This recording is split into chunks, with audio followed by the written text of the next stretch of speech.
ইতিমধ্যে আপনারা জেনেছেন যে ইরানে আমেরিকা এবং ইসরায়েল হামলা শুরু করেছে এবং ইরানের রাজধানী তেহরানে মুহুর্মুহু বিস্ফোরণে আকাশ বাতাস প্রকম্পিত হচ্ছে এবং ইসরায়েল আমেরিকা তারা যৌথভাবে এই হামলা করতেছে এবং এটা কয়েকদিন ধরেই যে হামলা চালাবে এটা অনুমেয় হচ্ছিল, কারণ ইসরায়েল আমেরিকা সহ ইউরোপ সহ বিভিন্ন দেশ তাদের নাগরিকদেরকে সরিয়ে নিচ্ছিল এবং আমেরিকার সঙ্গে ইরানের যে আলোচনা, সে আলোচনাটা আসলে ফলপ্রসূ হয়নি, কারণ আমেরিকা চেয়েছে রেজিম চেঞ্জ।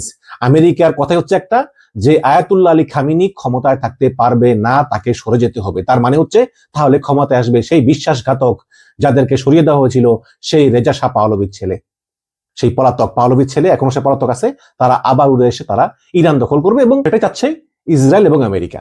এবং আমেরিকা মনে করতেছে যে এই দিনের পর দিন আমার বন্ধু রাষ্ট্র ইসরায়েলের পাশে এমন একটি শত্রু রাষ্ট্র, এটাকে আসলে জিয়ে না রেখে একেবারে শেষ করে দেওয়া উচিত। এবং এই প্ল্যান নিয়েই আসলে এই আমেরিকা এবং ইসরায়েল তারা এই হামলা পরিচালনা করতেছে। এবং প্রথমে ইসরায়েল করেছে কি, ইসরায়েল ইরানে মিসাইলগুলোতে ছুড়েছে, মিসাইলগুলো খুব নিচ দিয়ে যায়, মানে খুবই নিচে দিয়ে, আপনি দেখতে পারবেন যেন যে ড্রোন ওড়ে না, আপনি দেখতে পারবেন যে মিসাইলগুলো যাচ্ছে। হ্যাঁ, তো এই মিসাইলগুলো আসলে বিভিন্ন আরব দেশের উপরে দিয়ে গিয়ে তারপর ইরানে পড়ে এবং এগুলো এত নিচু দিয়ে যাচ্ছিল যে আসলে এগুলো ইরানের যে রাডার সিস্টেম, সে রাডার সিস্টেমে ক্যাচ করতে সমর্থ হয়নি। এই কারণে এগুলো গিয়ে তেহরানের বিভিন্ন জায়গায় আঘাত এনেছে। তো বলাই যায় যে ইসরায়েল একটি নতুন কৌশল অবলম্বন করেছে এবং অলরেডি আমেরিকা এবং ইসরায়েল নিশ্চিত করেছে যে ইরানে ব্যাপক হামলা চলতেই থাকবে। কিন্তু ইরানও থেমে নেই, কারণ ইরান বুঝতে পেরেছে যে এটাই তাদের শেষ সময়। ইরান বুঝতে পেরেছে যে আমেরিকা এবং ইসরায়েল তাদেরকে ধ্বংস করে দিবে এবং আরব দেশগুলো কিছুই করবে না। সৌদি আরব, কাতার, কুয়েত, জর্ডান, বাহরাইন, এরা সবাই হয়েছে সেই আমেরিকা এবং ইসরায়েলের পক্ষে। একটা মাত্র দেশ পৃথিবীতে ইরান, যারা এখনো টিকে আছে এই সিস্টেমের বিরুদ্ধে। সুতরাং এই ইরানকে শেষ করতে এখন আমেরিকা ইসরায়েল এক হয়ে নেমেছে যে এবার ইরানের শেষ। এবং ইরানের যে প্রশাসন, সেই আয়াতুল্লাহ আলী খামিনি, তিনি বুঝতে পেরেছেন যে আসলে তার আর কোনো উপায় নেই। কারণ আপনি যত বড় শক্তিশালী হন না কেন, আপনি একজন টিকে থাকতে পারবেন না সমস্ত বিশ্বের বিরুদ্ধে। কিন্তু ইরান, তারা মরণ কামড় দিবে। তারা বলতেছে যে আমরা মরণ কামড় দেবই দেব। কারণ এর আগে দেখেছি যে ইরান যখনই আক্রান্ত হয়েছে ইসরায়েলের দ্বারা বা আমেরিকার দ্বারা, তখনই তারা আসলে ইসরায়েলের উপরে পাল্টা হামলা চালিয়েছে, কিন্তু মার্কিন ঘাঁটিগুলোতে তেমন একটা হামলা চালায়নি। বাট গতবার কিছু হামলা চালিয়েছিল, কিন্তু এবার ইরান সরাসরি মরণ কামড় দিচ্ছে। এদিকে ওদিকে সব জায়গায় ইরান পাল্টা হামলা চালাচ্ছে। আমি যদি একটু লাইভ বিবিসি থেকে আপনাদেরকে শেয়ার করি, আমেরিকা এবং ইসরায়েলের হামলা শুরুর পরেই ইরানের রাজধানী তেহরানের আকাশে বিস্ফোরণের ধোঁয়া উঠতে দেখা যায়। তেহরানের বাইরে আরো কয়েকটি শহরে বিস্ফোরণ হয়েছে বলে ইরানি সংবাদ মাধ্যম জানিয়েছে। এছাড়া ইসরায়েলের উপরে ব্যাপক ক্ষেপণাস্ত্র ও ড্রোন হামলা শুরু করেছে ইরানের বিপ্লবী গার্ড বাহিনী। তারা বলেছে আজকে ইরানের বিভিন্ন জায়গায় হামলার পর ইসরায়েলের উপর ব্যাপক ক্ষেপণাস্ত্র এবং ড্রোন হামলা শুরু হয়ে গিয়েছে অলরেডি। এদিকে বাহরাইনে কিন্তু আমেরিকার একটা ঘাঁটি আছে। বার্তা সংস্থা এএফপি বলেছে যে বাহরাইন বলতেছে তাদের রাজধানী মানামায় একাধিক বিস্ফোরণের শব্দ শোনা গিয়েছে। বাহরাইনের স্বরাষ্ট্র মন্ত্রণালয় সামাজিক মাধ্যম এক্সে জরুরি সাইরেন শোনা যাচ্ছে বলে বারবার সতর্ক করার পরে এটি ঘটেছে।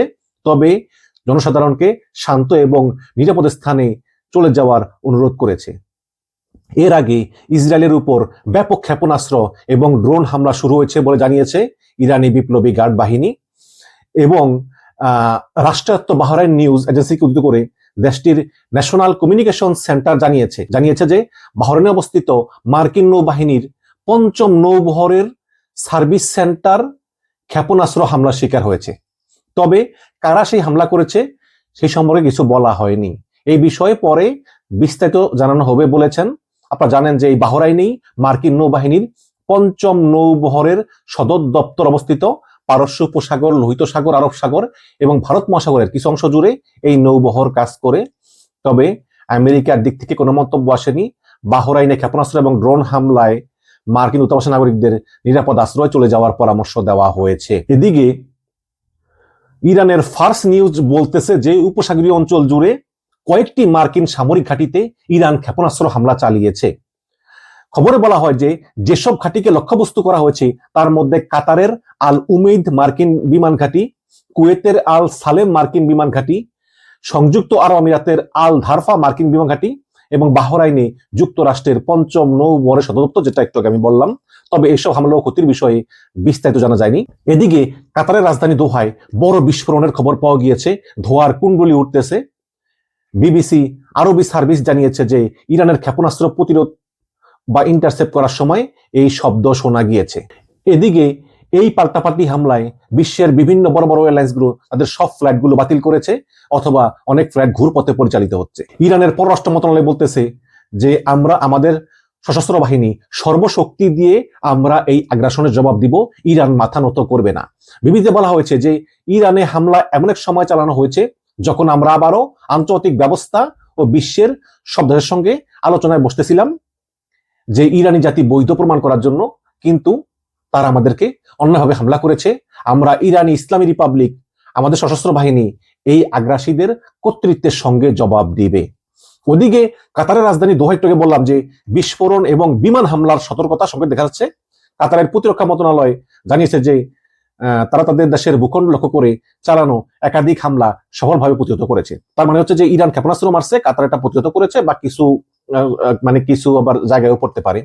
একজন কাতারি কর্মকর্তা বার্তা সংস্থা এএফপি-কে বলেছেন যে আমেরিকার নির্মিত একটি প্যাট্রিয়ট ক্ষেপণাস্ত্র প্রতিরক্ষা ব্যবস্থা একটি ইরানি ক্ষেপণাস্ত্র বর্ধিত করেছে। মানে আমেরিকা কাতারকে ক্ষেপণাস্ত্র প্রতিরোধ সিস্টেম দিচ্ছে, যাতে ইরান ক্ষেপণাস্ত্র মারলে এটা প্রতিরোধ করতে পারে আর কি। এদিকে ইরানের সর্বোচ্চ ধর্মীয় নেতা আয়াতুল্লাহ আলী খামেনিকে নিরাপদ জায়গায় সরিয়ে নেওয়া হয়েছে, তিনি তেহরানে নেই। ওদিকে বিবিসি আরো বিভাগ জানিয়েছে যে তেহরানে খামেনি সদর দপ্তর এবং প্রেসিডেন্ট প্রাসাদের কাছেই বিস্ফোরণের শব্দ শোনা গিয়েছে। ইসা নিউজ বলতেছে যে খামেনি সদর দপ্তর, প্রেসিডেন্সিয়াল প্রাসাদ, যেখানে তার চারপাশে ধোঁয়া উঠতে দেখা গিয়েছে। ইরানের রাষ্ট্রীয় গণমাধ্যম বলেছে যে প্রেসিডেন্ট মাকসুদ পেজকিয়ান সুস্থ রয়েছেন, কোনো সমস্যা নেই। এবং এএফপি বলেছে যে ব্যাপকভাবে নিরাপত্তা বাহিনী মোতায়েন করা হয়েছে, নিরাপত্তা চেকপোস্ট বসানো হয়েছে এবং সাধারণত জনবহুল রাস্তায় সড়কগুলো বন্ধ রাখা হয়েছে। তেহরানের বিভিন্ন অংশে ধোঁয়ার কুণ্ডলিত দেখা গিয়েছে। এদিকে আবার সৌদি আরবের রাজধানী রিয়াদে, সেখানেও হামলা চালিয়েছে ইরান। বাহরাইন কাতারের পর বা দোহার পর এবার সৌদি আরবের রাজধানী রিয়াদের আশেপাশেও প্রবল বিস্ফোরণের শব্দ শোনা গিয়েছে, এটা বলেছে সংবাদ সংস্থা এএফপি। এদিকে সংযুক্ত আরব আমিরাতের রাষ্ট্রীয় সংবাদ সংস্থা জানিয়েছে যে রাজধানী আবুধাবিতে একটি আবাসিক এলাকায় ক্ষেপণাস্ত্রের টুকরা পড়ে একজন নিহত হয়েছেন, যদিও এখনো পুরাপুরি জানা যায়নি। এখন মার্কিন প্রেসিডেন্ট ডোনাল্ড ট্রাম্প বলেছেন তার দেশ ইরানে বড় ধরনের যুদ্ধ অভিযান শুরু করেছে এবং এর আগে ইসরায়েল দাবি করে যে তারাও ইরানের উপর হামলা চালিয়েছে। এখন দেখুন, এই যে প্রথম ইসরায়েল হামলা চালালো ইরানে, এবং হামলা চালানোর পরে চুপচাপ রইল। তারপর ইরান কিন্তু ইসরায়েলের শুধু হামলা চালায়নি, ইরান আবার সমস্ত মধ্যপ্রাচ্য ঘিরে যে মার্কিন সামরিক ঘাঁটিগুলো আছে বিভিন্ন আরব কান্ট্রিতে, ওগুলোর উপরও হামলা চালানো শুরু করলো। তো আমেরিকা চুপ করে আছে যে আমেরিকা কিন্তু পাল্টা হামলা চালায়নি। এই যে বিভিন্ন জায়গায় যে হামলা চালাইতেছে ইরান, আমেরিকা চুপ করে আছে।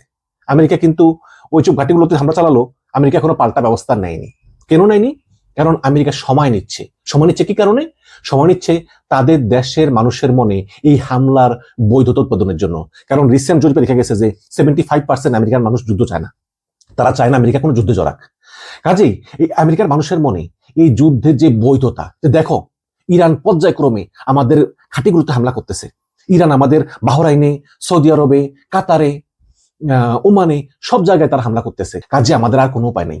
এটা মানে এই যুদ্ধের একটা লিজিটিমেসি প্রমাণ করার জন্যই আমেরিকা চুপ আছে। হয়তো কাল বা পরশু বা তার পরের দিন আমেরিকাও হয়তো পাল্টা হামলা শুরু করবে, বাট এখন চুপ আছে তাদের দেশের মানুষের সিম্পিতি পাওয়ার জন্য। বাট এটা বলাই যায় যে এবার আসলে ইসরায়েল এবং আমেরিকা তারা এই ইরানি প্রশাসনের একটা শেষ করেই ছাড়বে, এবং তাদের সমর্থনে রয়েছে ভারত, সৌদি আরব, কাতার, কুয়েত সহ অন্যান্য আরব দেশগুলো। আর ইরান হচ্ছে একা, তাদের সমর্থনে কেউ নাই। রাশিয়া ছিল, রাশিয়া নিজেই তো এখন ওই ইউক্রেন যুদ্ধে একদম তার অবস্থা শেষ। আগে ছিল সিরিয়া, সিরিয়ার আসাদ তো পালিয়ে গিয়েছে। নতুন যে প্রেসিডেন্ট সারা, তিনি তো হচ্ছেন আমেরিকার সঙ্গে তার ভালো সম্পর্ক। সুতরাং আসলে বলাই যায় যে ইরানের কেউই নাই, তারা একদম একা। কিন্তু ইরান একা হলেও তারা কিন্তু ছাড়বে না, তারা মরণ কামড় দিবেই। এবং তারা সৌদি আরবের রাজধানী রিয়াদে পর্যন্ত হামলা করেছে, সেখানে বিশাল অনেক হামলা হয়েছে, বড় বড় বিস্ফোরণ শব্দ শোনা যাচ্ছে। কাতারে, বাহরাইনে, সংযুক্ত আরব আমিরাতে এভাবে তারা হামলা চালাচ্ছে এবং আরো বেশি বেশি করে তারা হামলা চালিয়েই যাবে। এখন ইরান তো একা, এটা বুঝতে হবে। কিন্তু একটা জিনিস মনে রাখবেন যে ইরান এবার মরণ কামড় দিবেই, কারণ ইরান জানে যে তাদের হাতে আর কোনো সুযোগ নেই। সুতরাং তারা নিজেরা শেষ হয়ে যাওয়ার আগে যতটুকু সম্ভব সর্বশক্তি দিয়ে একটা মরণ কামড় দিবে, এবং সেই মরণ কামড়ে আরব দেশগুলোর কতটুকু ক্ষতি হয়, আমেরিকা কতটুকু ক্ষতি হয়, সেটা আমরা সময় গেলেই বুঝতে পারবো। তবে এটুকু শুধু বলা যায় যে মধ্যপ্রাচ্যে যে সংকট শুরু হয়েছে, এটার ফলাফল সুদূর প্রসারী, এত সহজে এটা শেষ হবে না। আল্লাহ পাক সবাইকে শান্তি দিক, আল্লাহ পাক এই যুদ্ধ বন্ধ করুক, এটাই আমাদের কামনা। ধন্যবাদ।